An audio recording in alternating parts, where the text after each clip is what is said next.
The horse goes down first. It doesn't stumble. It doesn't slow. One moment it is moving. The next, it simply stops.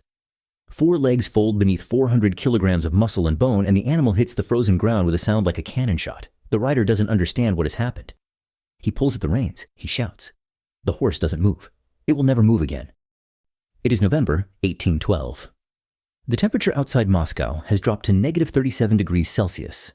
Napoleon Bonaparte's Grande Armée, the most powerful military force the modern world has ever assembled, is retreating. And it is dying. Not from Russian bullets. Not from Russian swords. From the cold.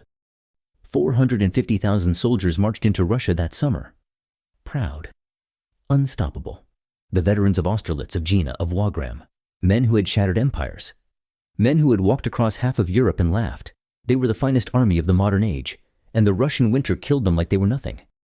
Less than 100,000 made it home. But here is what no history class will ever tell you. 200 years before Napoleon's catastrophe, a Teutonic Knight army. Smaller, less equipped, far less celebrated. Marched through the same frozen eastern terrain. Same latitude. Same brutal temperatures, same killing cold. They came home, almost all of them. The question isn't why Napoleon's army died. The question is, what did those medieval soldiers know that he didn't? And the answer, hidden in campaign records, monastery archives, and the frozen soil of Eastern Europe, is a set of techniques so effective, so ruthlessly practical, that modern survival experts have only recently begun to rediscover them. To understand how medieval soldiers survived the cold, you have to understand something about the medieval world itself. These were not men who complained about the weather. These were men who were born into it. Between 900 and 1300 AD, the period historians call the medieval warm period. Europe enjoyed relatively mild temperatures. Crops grew further north than they do today. Wine was produced in southern England. The population boomed. Armies grew. And then, around 1300, something shifted. The Little Ice Age began. Temperatures dropped across the entire northern hemisphere. The Baltic Sea froze solid. Not once, not twice, but repeatedly. Rivers that had never iced over became highways of frozen water. Harvests failed. Famine struck. And armies that had to keep marching regardless of the season, had to adapt or die. The ones that adapted built a body of knowledge, not written in books, not stored in libraries. Passed down soldier to soldier, campaign to campaign, winter to winter. A cold weather survival manual encoded in human muscle memory and institutional habit. And it started with the most basic problem of all. Not food, not shelter, not weapons. Heat. Because before you can fight, before you can march, before you can do anything at all, you have to stay warm. And staying warm in a medieval winter campaign was a science. A brutal, unforgiving science that punished every mistake with death. Here is the first thing medieval soldiers understood that Napoleon's men did not. Fire is not enough. It seems obvious. It seems too simple. And yet it was the mistake that killed more soldiers than any battle in the 19th century. Napoleon's troops huddled around campfires. They burned everything they could find. And they still froze. Because a campfire solves the wrong problem. A campfire warms the air in front of you. Your back remains exposed to the wind. Your core temperature drops. You shiver, which burns energy, which makes you hungrier, which, if you're on a failing retreat through a country stripped bare of supplies, means you starve. Medieval soldiers knew something different. They didn't just use fire. They used architecture. Teutonic Knight campaign records from the 13th and 14th centuries describe a standard bivouac construction. Before stopping for the night, soldiers would spend 30 to 40 minutes building a low-curved wall of packed snow or stacked logs on the windward side of the fire. The wall did two things simultaneously. It blocked the wind from killing the fire, and it reflected radiant heat back toward the sleeping area. The temperature differential between an open campfire and a properly constructed reflection camp was estimated by modern wilderness survival researchers at between 8 and 12 degrees Celsius. In negative 30-degree cold, that difference is the difference between waking up and not waking up. But heat alone was not the only problem. Because in a winter campaign, the enemy of warmth is moisture. And moisture was everywhere. Sweat. Snow that melted against body heat and then refroze. The condensation from breath that crystallized on fabric. Every medieval soldier on a winter campaign was engaged in a constant, invisible war against water. Water kills faster than cold. In wet clothing at sub-zero temperatures, hypothermia sets in within minutes. This is the mechanism that killed a significant portion of Napoleon's retreating soldiers. Not simple exposure, but wet cold. Soldiers who had sweated during the day's march found their clothing damp by nightfall. When they stopped moving, the moisture turned lethal. Medieval soldiers. The successful ones, the ones who came home, had solved this problem centuries earlier. Contrary to popular imagination, they did not simply wear more wool. They wore it strategically. Closest to the skin, a layer of linen or lightweight wool designed not for warmth but for moisture transport. The inner layer pulled sweat away from the body. The middle layer, heavy wool, felt, or in the case of wealthier soldiers, fur-lined fabric, provided insulation. The outer layer was designed to be windproof and, crucially, removable.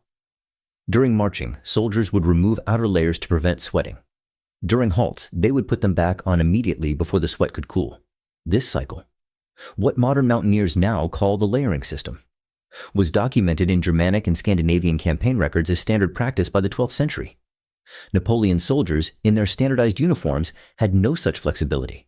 They marched in what they wore. They froze in what they marched in. 2 techniques, 2 systems. And the army hasn't even stopped moving yet. Because the real test of a medieval winter campaign wasn't surviving the night. It was surviving the next morning, and the morning after that. For weeks on end, across hundreds of kilometers of frozen enemy territory. It is the winter of 1242. The Teutonic Knights are moving east across frozen Estonian territory. The temperature has dropped below -20. The terrain alternates between dense forest and exposed plain. The worst possible combination, offering neither the shelter of deep woodland nor the clear sightlines of open country. The wind, coming off the Baltic, strips heat from exposed skin in minutes. And yet this army is moving efficiently, purposefully. Soldiers are eating on the march. Horses are managed in specific formations. The camp, when it is set up at nightfall, rises with practiced speed. Watch how they do it.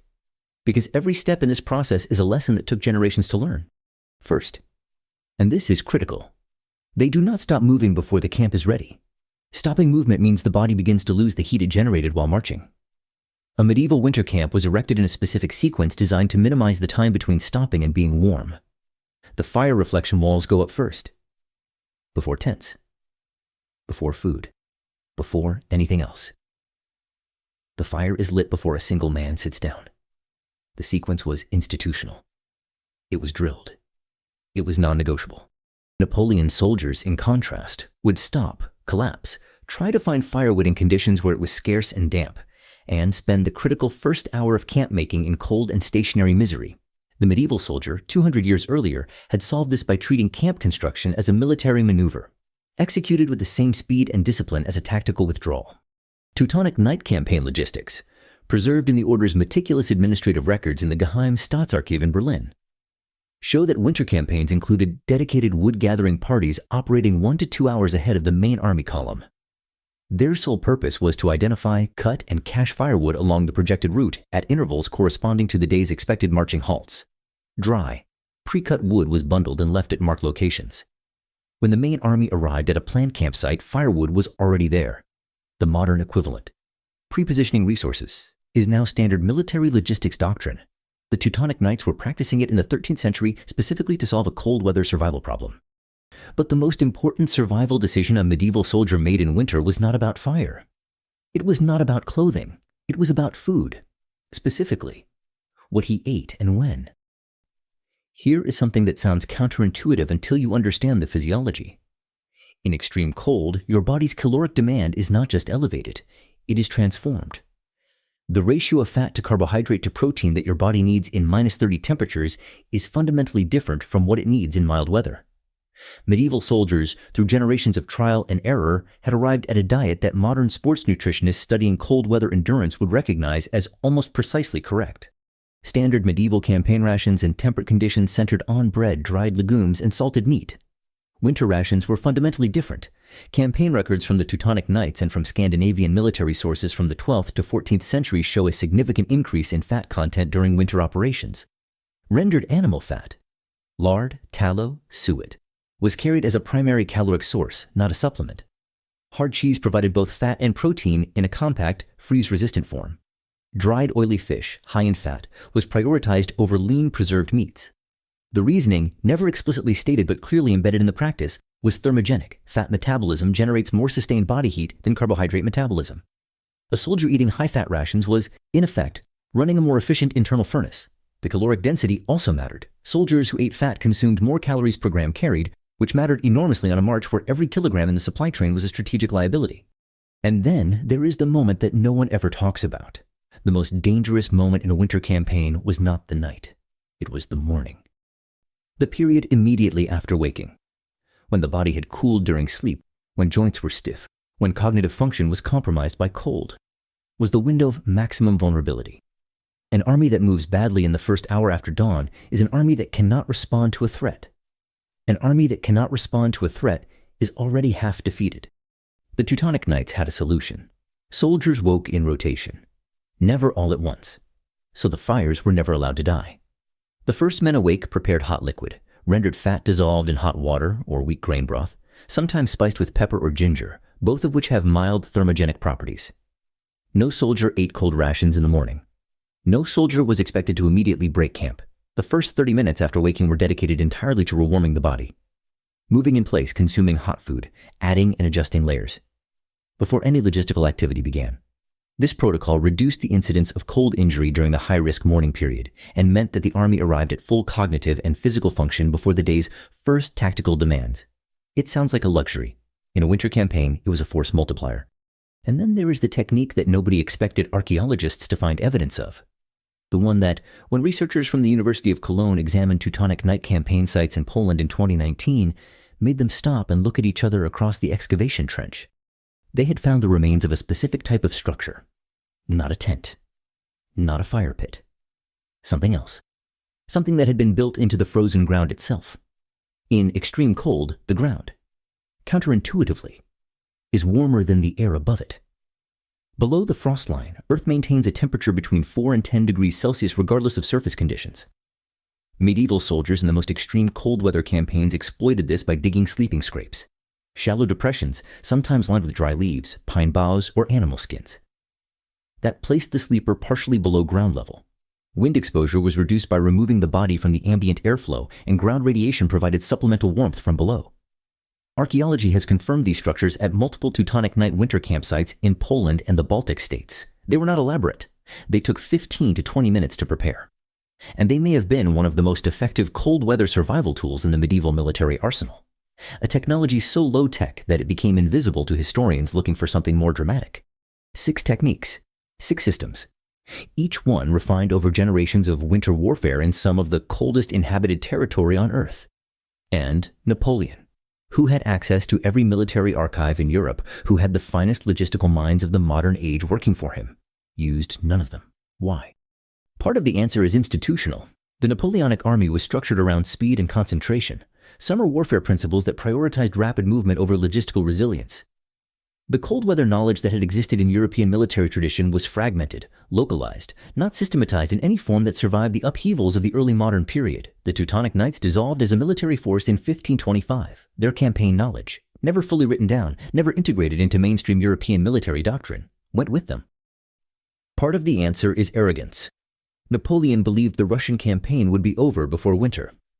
He was wrong in the way that powerful men are wrong. Completely, catastrophically, and too late to correct. And part of the answer is something more unsettling. The knowledge existed. It had always existed. It was simply not passed on, not preserved, not treated as worth preserving. A lesson that took generations to learn was lost in a single generation, and 350,000 men paid for that loss with their lives. Here is the uncomfortable truth underneath this entire story. The medieval soldiers who survived the Little Ice Age winters were not superhuman. They were not tougher than us. They were not genetically different.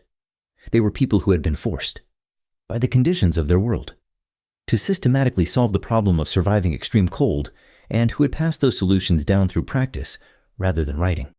The solutions they found were not sophisticated in the way we usually mean that word. They were sophisticated in the way that actual solutions are sophisticated, precisely targeted at the specific mechanisms by which cold kills develop through the ruthless feedback loop of a system where wrong answers produce dead soldiers. The reflection wall, the layering protocol, pre-cached firewood, high-fat winter rations, the dawn warming period. the Earth sleeping system. None of these require any technology beyond what existed in 1100 AD. None of them require any equipment you could not make or find in a northern forest. All of them are more effective per unit of effort than most modern casual cold weather practice. And this raises a question worth sitting with. How much knowledge has been lost? Not ancient mystical knowledge. Practical knowledge. Functional knowledge. Knowledge that worked, was proven by extreme conditions, and then simply was not written down at the right moment. Was embedded in institutions that dissolved, in traditions that broke, in people who died without passing it on. The Teutonic Knights survived winters that killed Napoleon's army. The knowledge of how they did it nearly disappeared entirely. We're recovering it now. From excavations, from archives, from the scattered fragments of campaign records that survived. The same way archaeologists recover any lost civilization, piece by piece, fragment by fragment. The cold doesn't care how modern you are. It never did. It doesn't care about your rank, your army, your empire, or your certainty that you've already solved the problem. It only cares whether you know what the soldiers who came before you knew. The techniques in this video are not history. They are instructions. The question is whether you'll remember them before you need them, or only after.